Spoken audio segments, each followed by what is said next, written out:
Guys, welcome back to the channel. Today I am proud to pronounce brand new bait, topwater shad. Let's get started. Hey guys, welcome back to the channel. Today I am proud to unravel the brand new topwater shad popper. So let's get into the video. Okay, so you know that video I put up about, there was a 2 days ago, day ago, I think it was 2 days ago, 2 or 3 days ago, about custom baits for sale. Well, somebody ordered a topwater shad popper, and they're gonna receive a topwater shad popper that I'm kind of jealous it wasn't for me because it's so freaking awesome. Believe it or not, this is actually only my first time trying to make a topwater lure, but it's really not that simple. You just make a float and put some hooks on it. It's a lot simpler than making crankbaits. I was really trying to go all out there with the paint job. I'm gonna do a little bit of a more in-depth review over it to tell you how I made it. I did not get a good video of me making the bait because I was sick the past couple days while I was building this thing. So I was practically over the trash can and toilet the whole day. So I really wasn't able to get on the shop and video it for you. But the days I was feeling good, I went out there and I whittled on this bait. So I'm gonna turn the camera around and show you what I've got.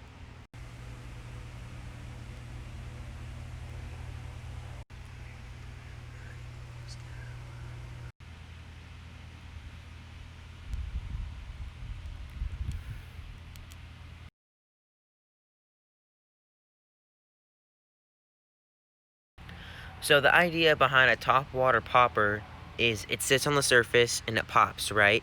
So there are three things I did with this bait that, store-bought poppers don't really do that well. Well, they do it well, but there's different I guess variations of the thing that they do. Like all the H2O Express poppers I buy have a really good action like for walking, but sometimes, the H2O brands don't have that good of a pop, especially for using braid. So that's why I like to pick up like a hula popper or a rebel or something with a little bit more of a denser body to try and get that bigger pop.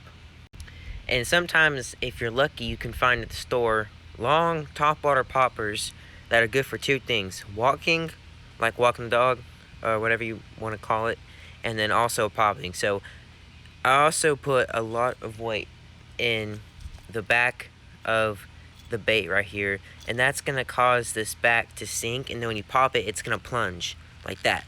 So in reality, you're getting, a bigger splash, you're getting farther casting distance, because this thing weighs about as much as a Texas rig, with quarter ounce weight and big old hook, so it's pretty heavy. You can cast it a long way, and, oh my god. Why is there an old rusty Texas rig hook in my front flower bed? Okay, I'm kind of confused on this. Okay. No joke, I didn't put that there. I was looking, and I thought it was a scorpion, but it's a freaking hook. So, okay, well, could have died there, but no, I'm kidding. Anyway, so the paint job, we've talked about like action and stuff. The paint job is supposed to be a sexy shad pattern. So, you've got the really advanced ones that are like naturals and golds and gold stripes and, fancy scaling and stuff. Then you've got the really natural ones. This one is kind of a combo. So sexy shads typically don't have that much red on the belly. And they typically don't have so much black on the top. So I kind of went off the rules. I did a silver base coat, of course, starting off the shad silver base coat.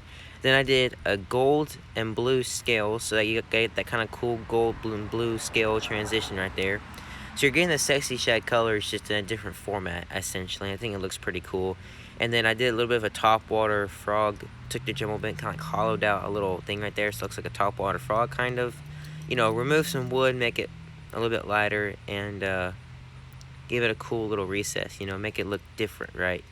And then I put a giant mouth on it. Oh god. So what I did was I went ahead and I took my Dremel bit and I carved out the mouth probably about half an inch down deep, because I have to account the epoxy undercoat that's going to go on. That took probably about an eighth of an inch of space up. So overall, that is a pretty big size mouth right there, and that's going to catch a lot of water, do a lot of splashing. And then Oops. Alright, I did that too. That's no big deal, but overall, from a distance, this bait looks really well, but close up, you can tell, little smudges there. And I did do a glitter coat because I thought the glitter coat would look really good. Top water, it's shining in the light. You really want that cool. When people see top waters, they typically go, oh my goodness, look at that beautiful scale pattern top and the eyeballs. The fish underneath cannot see what the top looks like, okay? So the bottom is what really is going to catch those fish's eye. This time of year, it's, bait fish season. They're going to eat. They're going to push up shallow. They're going to be charging the fish and stuff. The little bluegills and sunfish and shad, whatever you want to call them. And they're going to be really looking for those reds and those silvers and those whites. Things that injured, things that mean injured or very, natural, they're going to go for. So if you work this bait right, it can definitely look like a dying shad, and get that glitter as a cool little effect. So if you have heard all this as some ramble membering with my annoying voice, then you probably understand that, so I mean, it's a really nice looking popper, and I think I did well on it. There's not a thing I would do differently. I mean, it's very heavy, and I don't actually know if I haven't tested it yet. I don't even know if it floats. So if it sinks, then you can make a jerkbait, I guess, because it looks like a shad. But one of my coolest paint jobs ever with the old airbrush and scale mesh. Really cool back on it, really smooth, really pretty. Again, this was requested by a friend in that video. So those of you who watched it and thought it was a joke, yeah, who's laughing now? Now you don't get a really cool looking topwater popper for free. I hope I'm coming across to a lot of people who thought that video was a joke and I wasn't actually going to make a bait for free. Well, this bait only took me about 24 hours to make, including drying time. So, I mean, I'm going to be making another one of those videos next episode. So if you want to get a chance to see a cool little bait for yourself, again, all this dude said was make me a topwater popper, sexy shad pattern, and I did that, and now my friend has a new popper. So if you're looking to get one for yourself, not exactly a topwater popper or a sexy shad pattern, if you want something completely different, crankbait, loopless crankbait, walking bait, whatever you want. It was fun to try something new, break out the old airbrush, paint something crazy on there. And I think it really turned out cool, and I think it's gonna go good. My friend's tackle box. So thanks for watching.